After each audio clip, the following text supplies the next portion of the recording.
Then unti-unti, of course, as we progress, 5 years na ako dito sa Pilipinas. Dati, sabi ko pa, alam niyo may mga goal kayo, tandaan niyo yan. Sabi ko, after ko dito sa 5 years ko sa Pinas, feeling ko ganito na. Hindi siya. I was Hindi so siya nangyari. wrong. Sabi ko, ganito yung gagawin ko. Paplano ako, magsasave ako, ganito. Hindi na nangyayari, Day. Talaga naman, sabi kong ganun, parating may gastos na darating. At yung emergency na yon, kahit ayaw mo mangyari yon, mangyayari siya. And kahit na may level of priority ka pa ng gastos mo, pag yung emergency na yun dumating, syempre unahin mo yun kasi nga, emergency nga siya. Kaya, ang masasabi ko lang, kayo, nag-start kayong napakabata. Pumangalawa sa akin si Juro.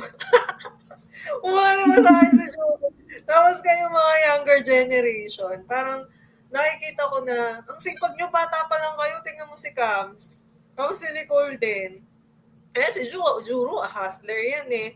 Pero nung pag nararamdam na kayo ng pagod, no, tuloy-tuloy, tapos may responsibilidad pa, then you have to think about your parents because your parents are getting old. Parang hanggang hindi naman natin sinasabing may mangyayari, but of course we want to make them parang comfortable na ikaw nakikita ka nila nagtatrabaho ka and you're doing good. But of course, you want to take care of them kasi ganun tayong Pilipino.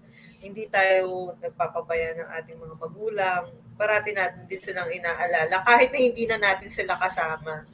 Kaya, nung nung nagbalik na nga ako sa Pilipinas, 5 years, no? After nung 5 years, doon ko naramdaman pa lang yung adulting.